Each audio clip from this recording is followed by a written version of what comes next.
What's up, everybody? You're tuned in to Ignorant Banter, where we bring you live, uncensored, unfiltered, ignorant shit, but still interesting topics that you want to hear about. And this is Crazy P, aka CP, aka Malta Boy, Black TMZ, aka Carnation Milk, Haitian Rice and Beans, as always. Let's get it.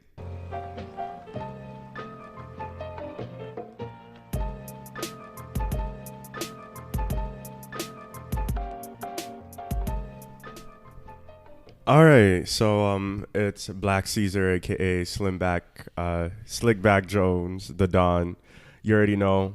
You're tuned in, and so this episode we don't have as many topics because we have certain topics that we really want to discuss in depth. But we do have some interesting new shit that we want to talk about. Whose man's is this? All the segments that we usually do. So let's get it. All right, the first segment is Whose Man's Is This? And this one goes to Master P, who I guess came out and has defended Kodak Black and him saying that he doesn't like dark-skinned black women, right? So, or he doesn't like women that are his complexion.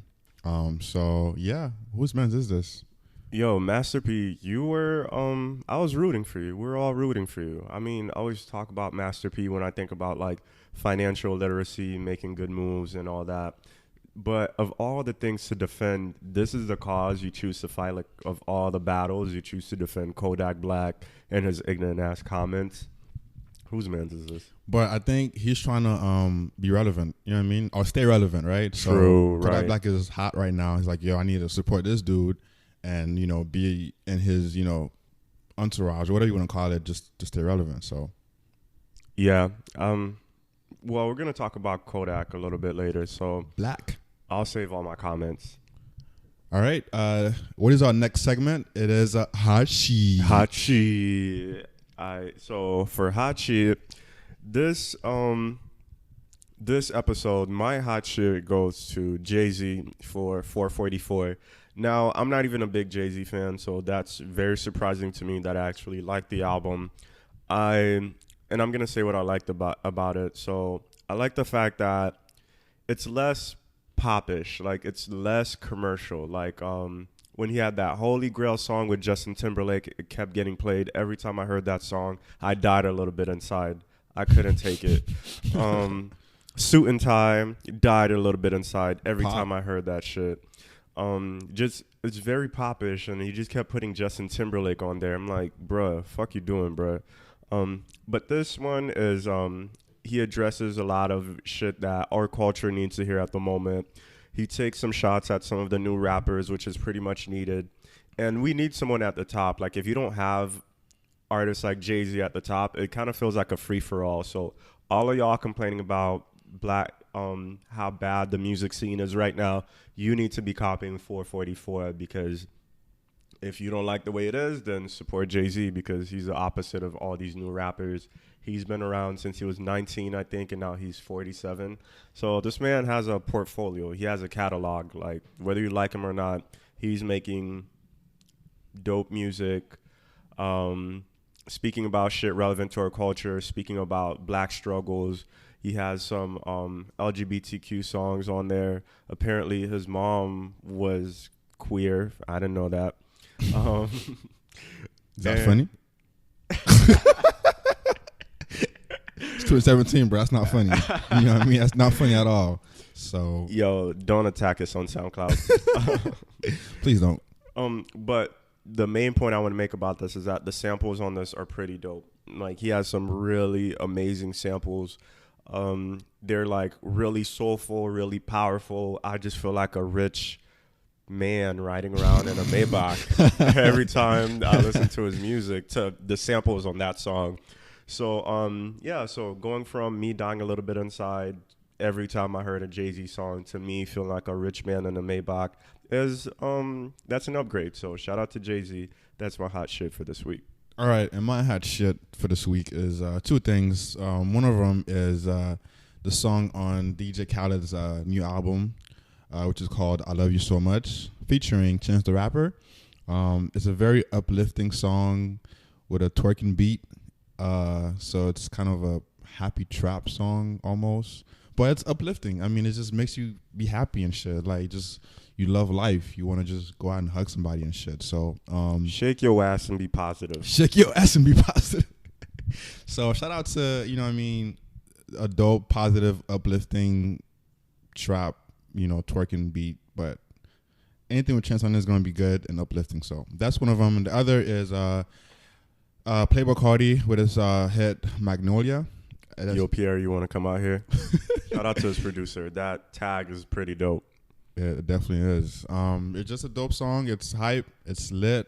It's always lit when it comes on. So I'm not really I don't know his portfolio, his other songs, but that song is popping. So yeah, that's my hot shit for episode 9. So shit. All right, what do we have up next? We have Word on These Streets. This is where we talk about pop news, culture, anything, any kind of thing that you want to talk about. So our first topic is dating. Has dating changed in 2017? Like, what has stayed the same? What has changed? I mean, do we even still date anymore? So, yeah. I think dating has changed, especially when you take into account social media and just the way, like, social media revolutionizes everything. So now it's easier to date. You can just get on your phone, swipe left, swipe right. Like, you don't got to wait until you're at the grocery store making mad eye contact with somebody, waiting for them to approach you. Now you just get on Tinder and you make it happen. So, yeah, it's now people are able to date easier, but I feel like dating is a lot more awkward in 2017 because you're dating complete strangers, like somebody you've never met before, and now you're supposed to, like, interact with them romantically or try to get to know them. Yeah, I mean, it aligns with our society today that everything is just fast food, right? So you want everything to be quick.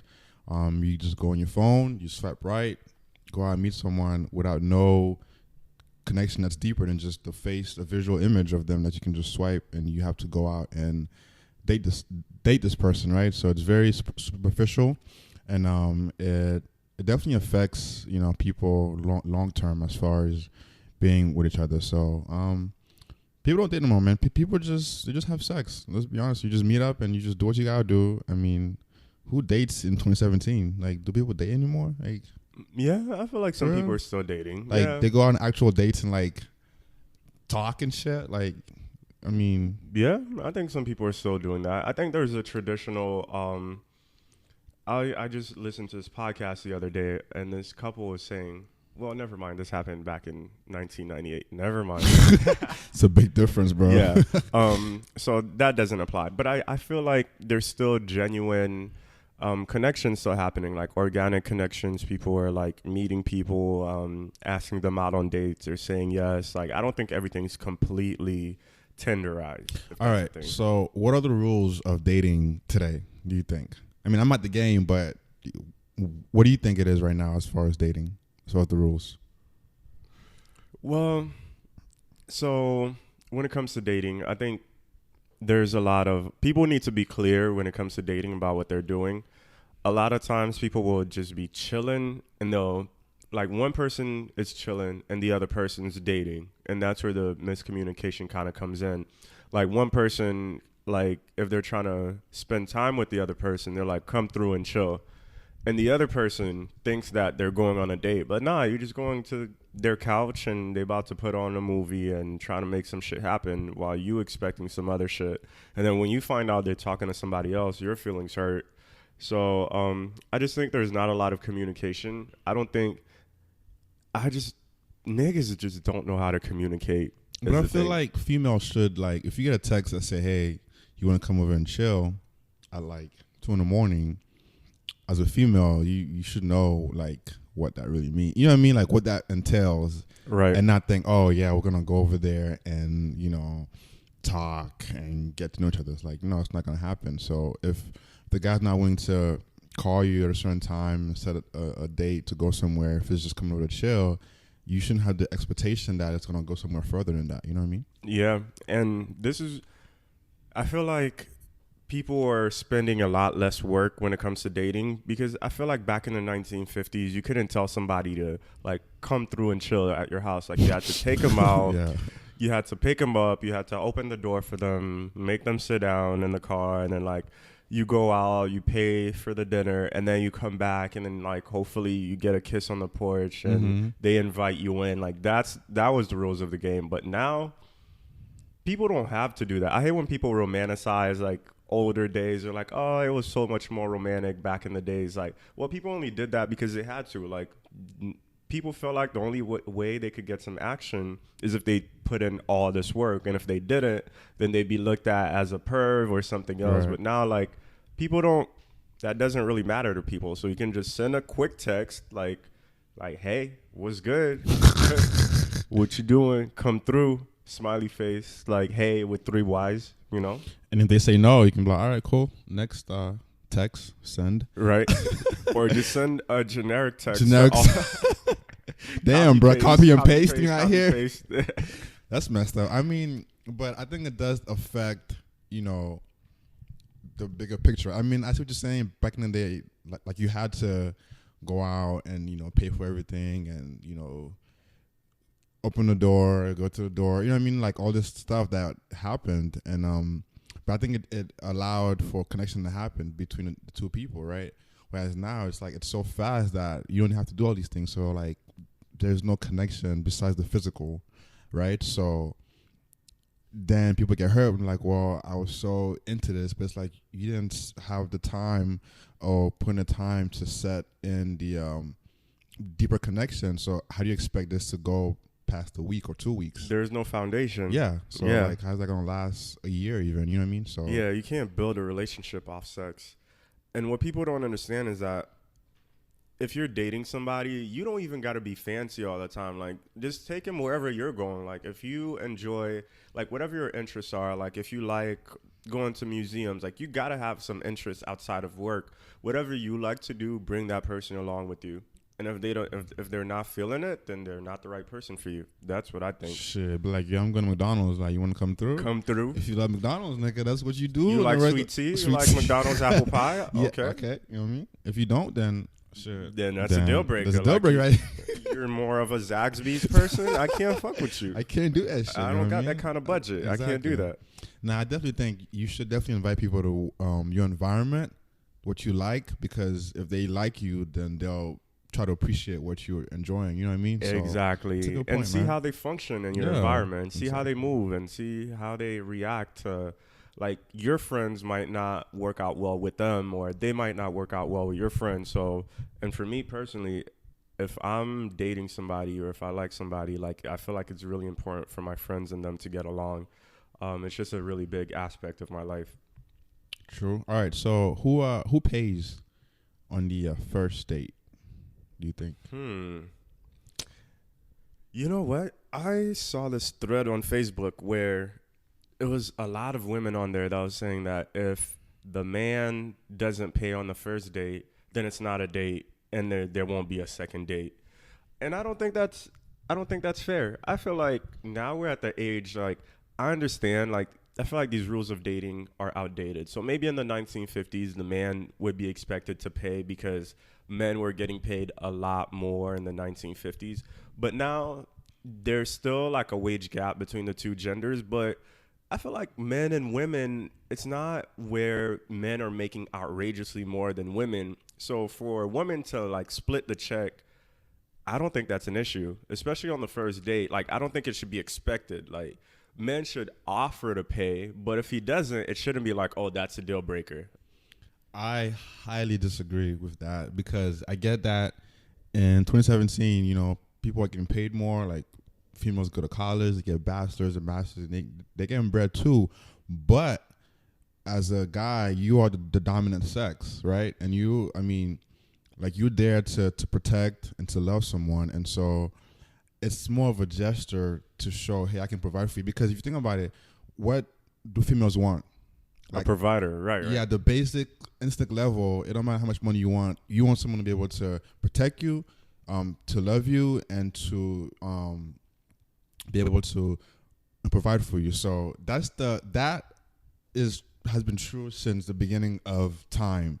As a guy, like, you're the man of the household. So if you cannot pay for the female, it's like, or I'm making money, I'm successful, but my instinct is saying I need someone to provide for me, and if you can't do that, then there won't be. You know what I mean? So I think it's more of a deeper, humanity kind of thing. That's just how we're wired in the world, bro. So I think I disagree, man. If you go on a date, you should pay for the first date, and then on the second date, you should offer to pay and see how she reacts and see if she offers to pay. Because if she doesn't, that might be an issue, right? But you should definitely pay on the first date. That's my opinion. I disagree. I feel like you should pay, but it shouldn't be expected. Like, if I don't pay, let's say if the waiter comes back and he's like, how are we paying for this? And I'm like, split it in two. And then you give me a side eye. Yeah, that's messed up. It shouldn't be expected, but as a guy, if you like this girl, it should be like you should want to offer to pay for the first date. You know what I mean? Like, if you don't want to pay for the first date, then you're just trying to like hit it and quit it. You know what I mean? So maybe it's a test thing. Maybe it's like, maybe I just want to see what happens. Like, if I say, oh, let's split it, maybe I'm just looking for a reaction. Because if somebody says to split it, I don't think that should be a deal breaker. Honestly, I don't think so. If you do that as a joke, it's cool. But I mean, if you like real shit, like, yo, nigga, we're gonna split this shit right now. Come on, guy. Like, you know what I mean? Like, what kind of guy are you if you can't pay for the first date? I don't know. I just feel like it's not an old school and it's not a new school thing. It's just a nature thing. Like, you want to be able to provide and be the foundation of your household. And I don't know. I just feel like it's an outdated concept. Like, the man pays and then the woman puts out. Let me ask you this: if you're in a house, let's say you're married. This is assuming that you're married right now, and a burglar comes into your house.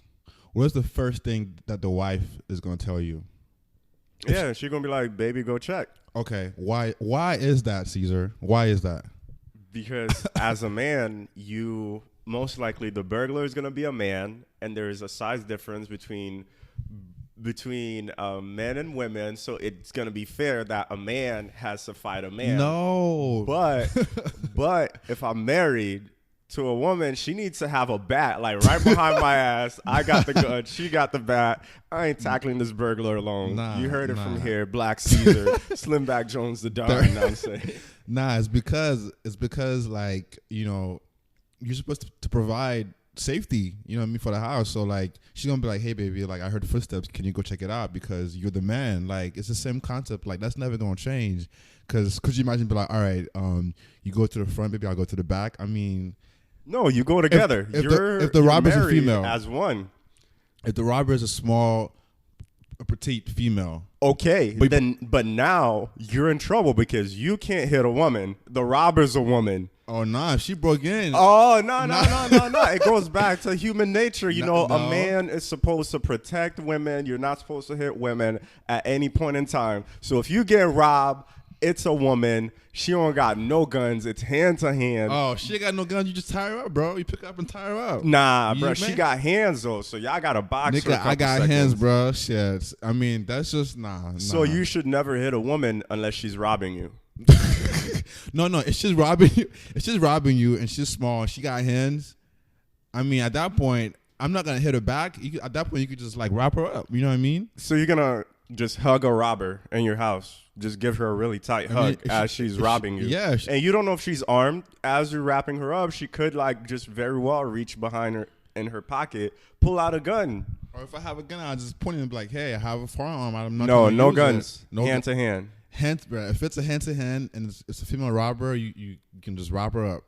You know what I mean? Or pin her against the wall and call the cops or whatever you gotta do. But I just bro. What if because of size issues you can't wrap her up? You say she's big.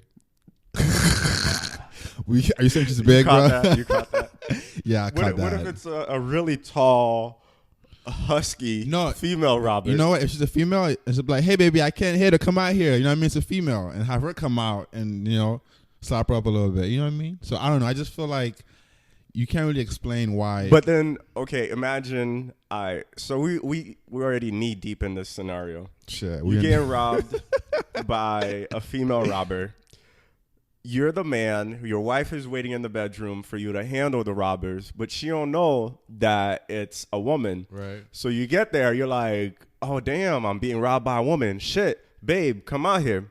Your wife comes out, and she's like, babe, she's a robber. She's too big. You handle that. What you gonna do now? It's my house. I'm handling it, bro. Like, I'm gonna have to figure out a way to pick her up, however big she is, because, you know what I mean? I'm always gonna be stronger than a female.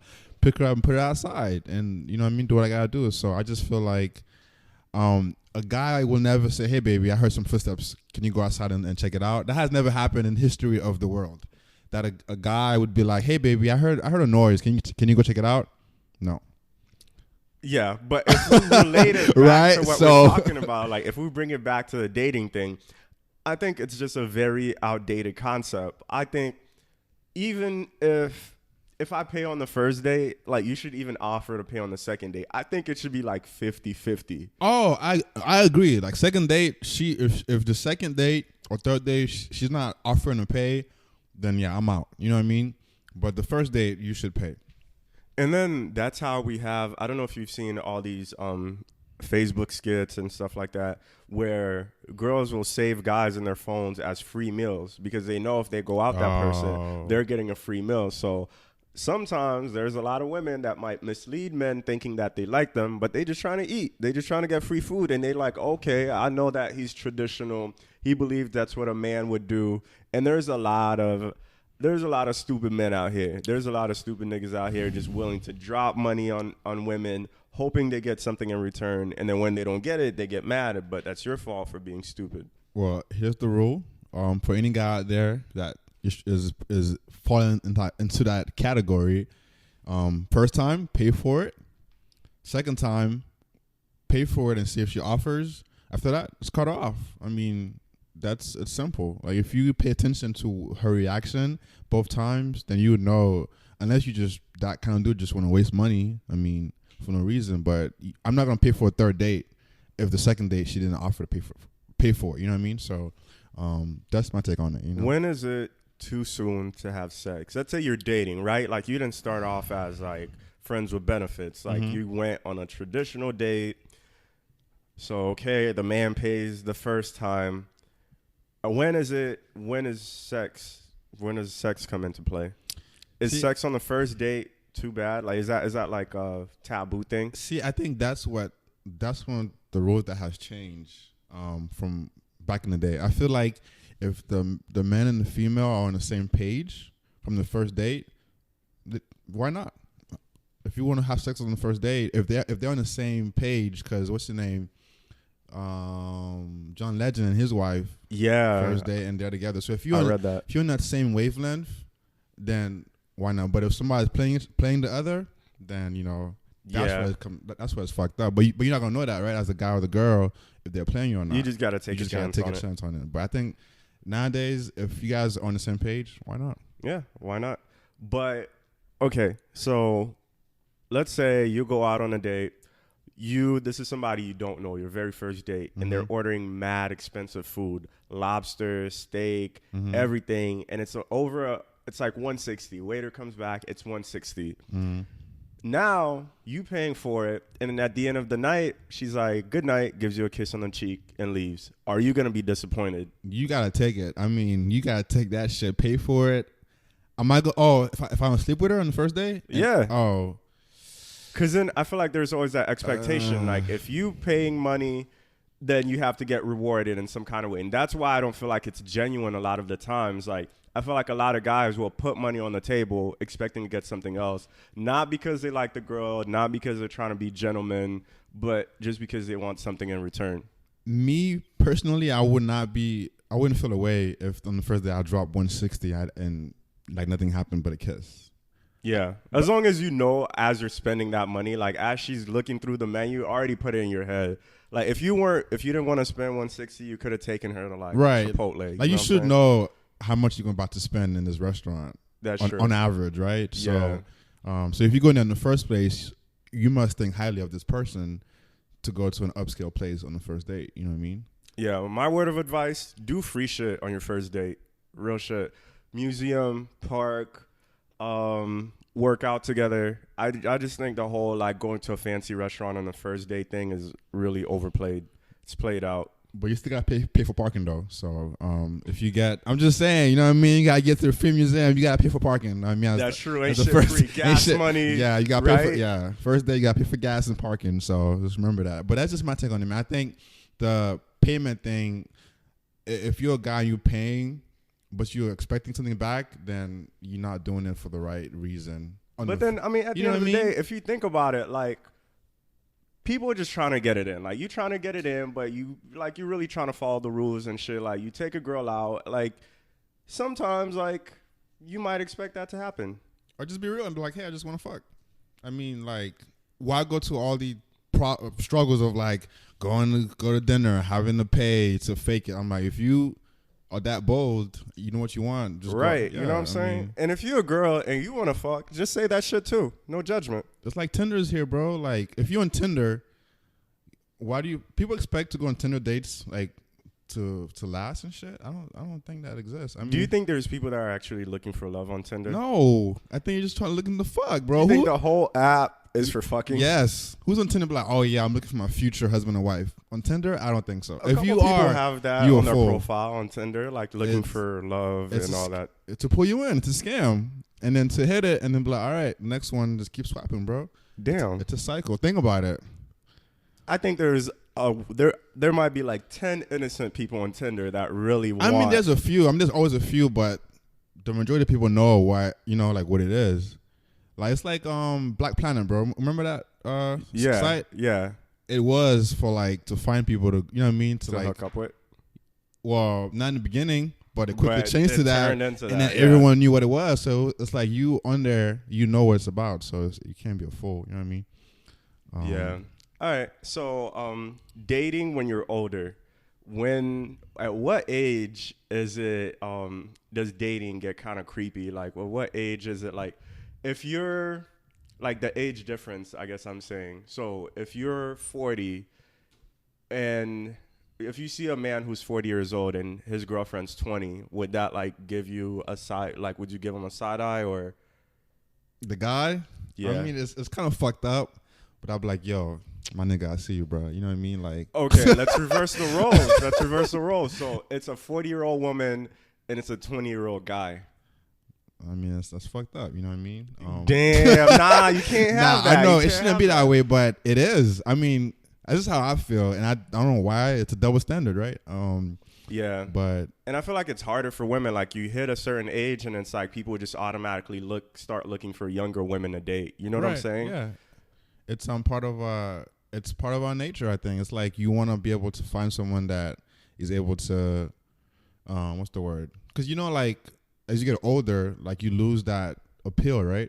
Yeah. And so that's just part of society. So, and especially now in the culture, man, everything that they flaunt is, these younger models or whatever. So you keep saying that in your head and that's what you want. So, and maybe it's in women's psyche too, because there's a lot of women that I run into. They're like, yeah, I like older guys. Like, I feel like as guys age, they feel like guys are more confident, more mature. They're attracted to that. But if I've never ran into a guy that's like, yeah, I want a MILF, like I want an older woman. I don't know. Some rarely. Yeah, some have their kinks. I'm not kink shaming nobody. I'm not cougar shaming. But do you? But there's that double standard. At what age do you give up trying to date? And you'd be like, yo, fuck it, I'm just gonna die like alone. You know what? I don't think you should ever give up. That sounds sad. I'm sorry. Nah. Like I've seen all these articles about people that are like in their 90s getting married, like people like mad old getting married, finding love at the retirement home. Look, there's always somebody out there. If I'm 90, bro, just let me go. Like, I'm 90. Like, yo, what you gonna do at 90? Like, just let me be. You know what? If you're 90, you find like a nice little young thing. By young thing, I mean like 85 in the retirement home that's like willing to rub your back, put on your Bengay, like wrap your bad knee. You know what I'm saying? That's love at that age. I feel like love means different things at different ages. So if that's your version of love at 90, shit, if that's making you happy, go for it. True. I mean, yeah, if you're happy, that's what matters, right? But for me, I'll be alone at 90, bro. Damn, don't say that. You don't know that. No, I'm saying no. If I was already like Okay. my whole life I was single. Yeah, I never got married. I'm 90. I'm like, why would I like? You know what I mean? Like, You never know. Like, I'm one of those optimistic people, bro. I'm like, you never know. nah, I'm a realist. All right. What's the next subtopic of this? So Dating. the next subtopic is colorism, brought to you by our favorite Negro, Kodak Black. Kodak Black. So Kodak Black made that statement that he doesn't date girls that are his skin complexion. And I don't know if you guys seen that video of Kodak Black's mom crying. So Kodak Black is Haitian, first of all. And his mom, there's a video of her, and she's like, oh my God, look at my son. Because he was on the cover of like XXL or some shit. Okay. So the mom's like crying. Of course, the mom is dark skinned. So I'm like, bro, like your mom is as dark as you, and you're dark, but you don't want to date light skinned girls, dark skinned girls. And the thing is that if dark skinned niggas don't want to date dark skinned girls, light skinned niggas don't want to date dark skinned girls, who's dating these dark skinned girls? I guess nobody. I don't know. Unless I want to start dating each other. I mean, shit. But it's fucked up because like I felt like he was saying I don't like myself, because him saying I don't want to date girls that are my complexion is like, yo, I don't like the way I look. I don't like my skin color, so I want to date someone that's like how I want to be myself, right? Lighter, and that's kind of like self-hate almost. You know what I mean? Yeah. So definitely. And then he was saying how like they're like dark-skinned women are tougher than light-skinned women. And I think that's like a stereotype that you just like feel that the darker you are, the more masculine you are, whether you're male or female, and the lighter you are, the more like refined, feminine that you are, and all that. And I think it's just a stereotype. It's a myth. do you think if Drake was darker, he would still be in his feelings? Yeah, he'd still be in his feeling, but there wouldn't be a market for it. Like, I don't think people would want to hear about Drake's feelings if he was dark-skinned. But why is that? I mean, that's kind of messed up. If the guy is who he is, he should be able to express himself whatever color he is. I mean, like on the skin tone, whatever on the spectrum, right? Brown and black. So I feel like that's why a lot of black R&B artists don't get signed, because they're dark complexion and not able to be in that market, you know what I mean, compete. Definitely. So. Yeah, they have all these light-skinned niggas to compete against. It's hard out here. Question, is Usher light-skinned or dark-skinned? Usher is definitely light-skinned. Usher's not dark-skinned. Usher's dark-skinned, bro. What's the level of dark-skinned? Like, who is dark? See, I think it varies. I know Kanye's dark-skinned. We know that. But see, okay, so if Kanye is dark-skinned, what is Tyrese? Tyrese is dark-skinned, but like on the darker side. Okay, so you're not making a comparison between like a Kanye skin complexion and a Tyrese, saying this is dark and this is like a mid. Yeah, no, nobody got time for that. I know some people got time for that, but I personally don't. So either super light or dark or mid dark is still part of the dark. Yeah. Okay. In that case, then yeah. I mean, yeah. So Kanye, Tyrese are dark skinned. When I think light skin, I think like Drake. Who else? I feel like Drake is like he's like the light skin mascot. Anytime that somebody says light skin, that's Drake. I mean, I think it's him and his feelings though. You know what I mean? But then like, why do we associate light niggas with being in their feelings all the time, and dark niggas with being tough and being gritty and not being, you know, them niggas be crying too, bro. You know what I mean? Yeah, for real. Like dark skin niggas be crying all the time, dark skin bro. niggas got feelings, bro. They just, you know. I feel like we need a dark skin advocate. You know what it is? I read somewhere that if you're darker, you gotta be tough because you probably don't look good. I don't know where I read that before. And then if you lighter, you probably not gonna be tough. So then you like you to use your looks and your emotions to like maneuver the world. Does that make sense? Yeah, that makes perfect sense. Okay. I mean, if you're darker, it's all about how society treats you, right? Like if you're darker and you're in school and like everybody's saying, "Oh, you ugly," and they're always going for the light skinned niggas, you're gonna start being like, "Fuck you too," and then you're gonna start picking on the light skinned niggas, and you're gonna like hate women, and like it's all a cycle. And then you're gonna grow up, make songs about it, become a rapper, and you're good. But if you're like light-skinned, you always got hit on, you always had the girls, then you make R&B, and then now you're a popping R&B artist. So I think that's the way it works. But this all goes back to even slavery days. Slavery, yeah. Right? Because It's just that ideology, which I really hate, man. That the darker you are, it's bad. Dark is evil.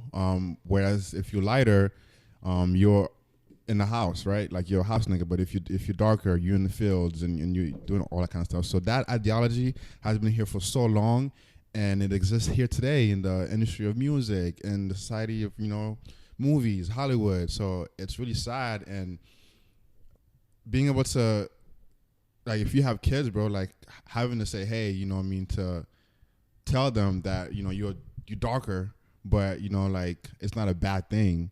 Right. But when like, you go out love there, your skin complexion. but when you go love out who there, you like, are. what do you see? Like, you see that you being put in a different category because you're darker. Yeah, even in media, like if you watch commercials and they try to have black people, it's never really black people. It's always like a mixed light-skinned girl. Like I feel like people are more able to digest light-skinnedness when it comes to black people as compared to like a real dark-skinned person. But going back to the slavery comment, I remember being in school and I'd hear a lot of kids say, "Oh, I'm light-skinned, so my family was in the house. You dark-skinned, your family was out in the fields." And now that I'm older, I'm like, you think that's really better? Like, your family was in the house, like, probably getting beat, probably getting raped. Like, shit, I'd rather be out in the field. I feel like I work the fields instead of being raped. Real shit. I didn't want to take that term, but if you somebody that says it, just know that, like, being inside is not always better. I'd rather be in the hot-ass sun than have somebody, like, having illegitimate children with my ass. Fuck that. Damn, bro.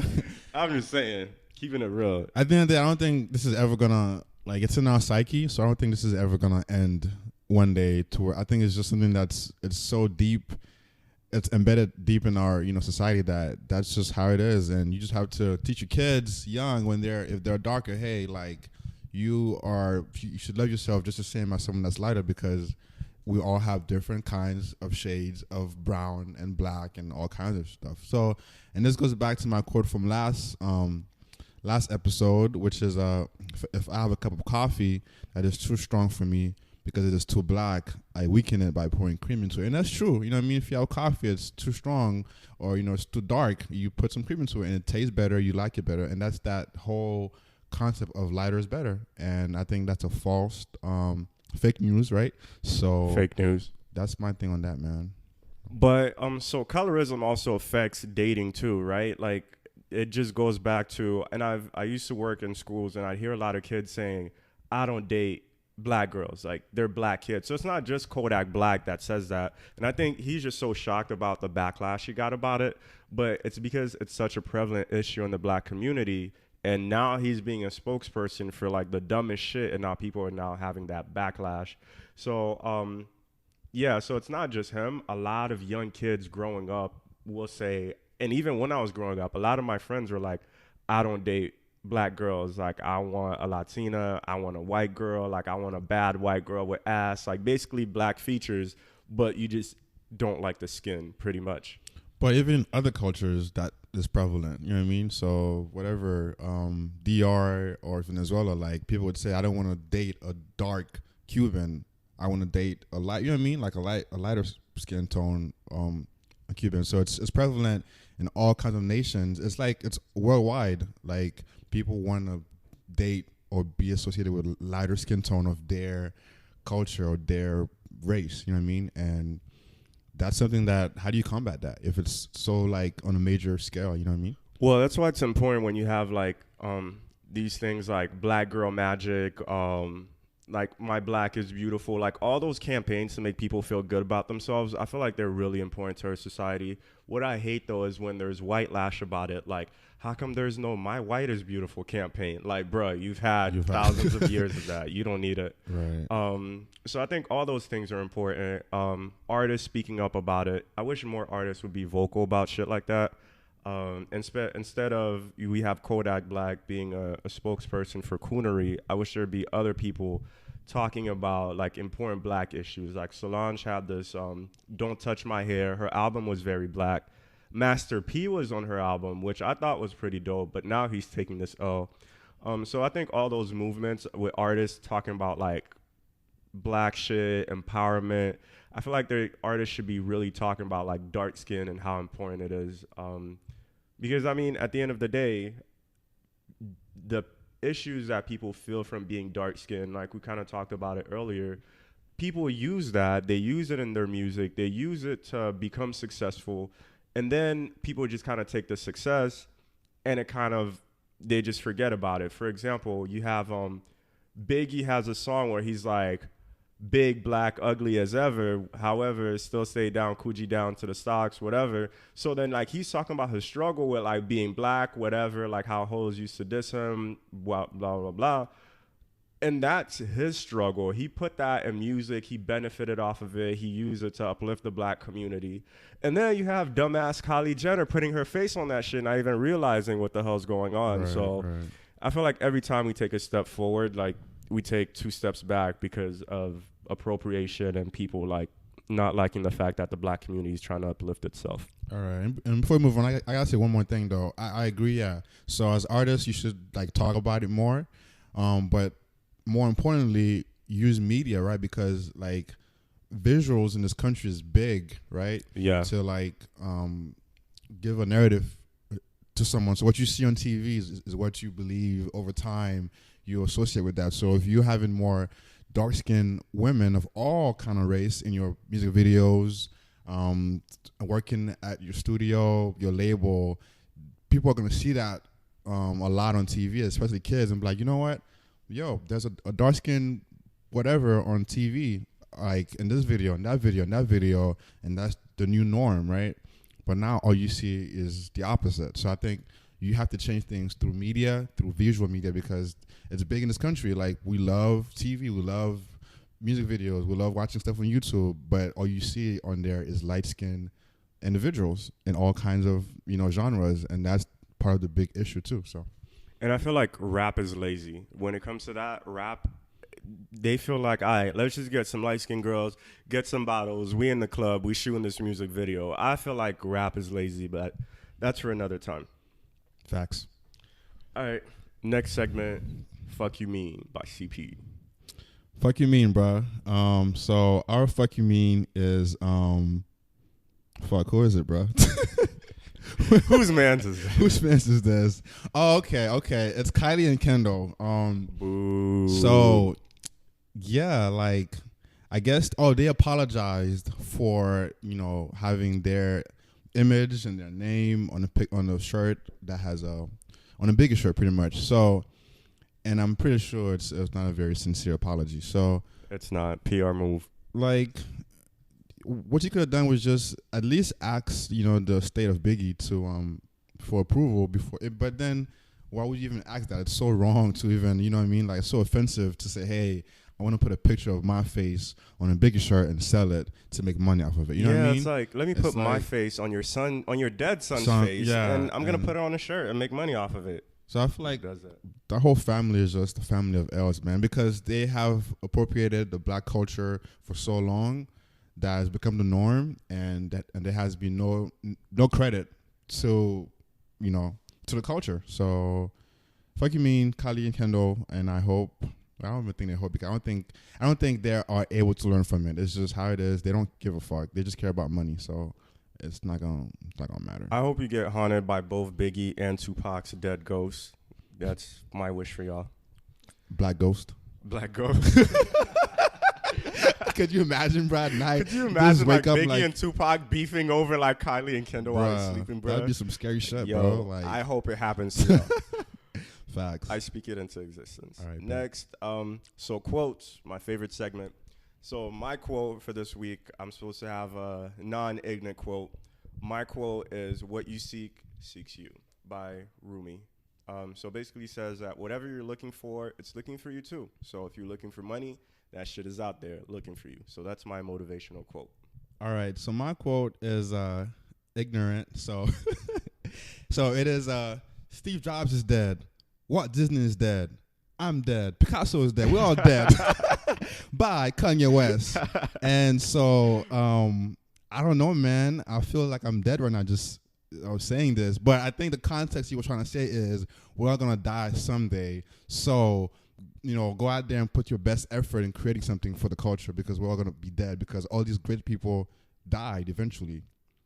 Is that what you got out of it? That's what I got out of it. I'm like, oh, okay. What did you get out of it? I didn't get anything out of it. His delivery was kind of messed up. He was just like, going crazy.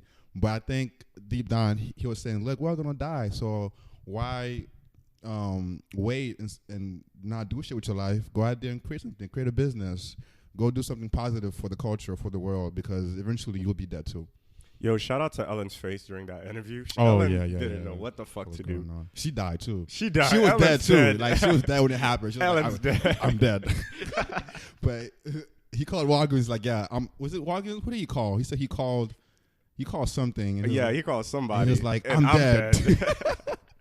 So I'm gonna start using that, man. I'm like, yo, I'm dead, bro. So I might come on boss tomorrow. Yeah, somebody asks you how you doing, be like, I'm dead. Just say that. So I think that was the message. It's sort of positive. It's just how it came off was very, in your face, kind of like very strong. So yeah, Kanye's interviews never go well. I feel like he always has the best intent, but he just can't express himself. I don't know what it is.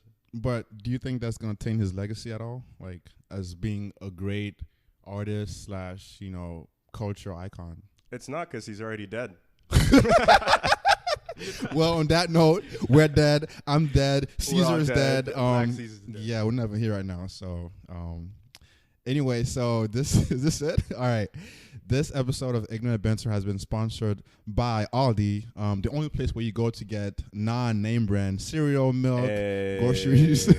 Bring your own bag. Bring your own bag. Bring a quarter if you want a cart. Bring your.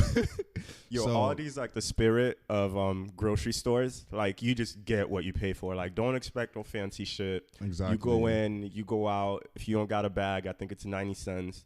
Like, it's real. But shout out to Aldi though. Everything is non-name brand, which is interesting. So, and it tastes good though. I'm not gonna lie. It's good. Right? Aldi's on point. And if you're out there in the struggle and you're listening to this, check out Aldi. Don't let Walmart take all your money. Yeah, beat the man. Yeah. Yeah. Right. Shout out to Guinness. Oh yeah. And Carnation milk. Yeah, and sugar. A lot of sugar. Lots of sugar. Yeah, it's a good mix. You put all that together, you mix it around. It's a good Caribbean recipe staple. Yeah. Yeah. All right. So this is Crazy P, aka CP, aka Malta Boy, Black MTZ, Black MTZ. Black TMZ, aka should rest in peace. I'm dead. We're all dead. I'm dead. So right now, like, I'm trying to remember what I was trying to say. So, aka I'm dead. So yeah. All right, it's your boy Black Caesar, aka Caesar Alamo, aka Slimback Jones the Don, and we out. Cheers.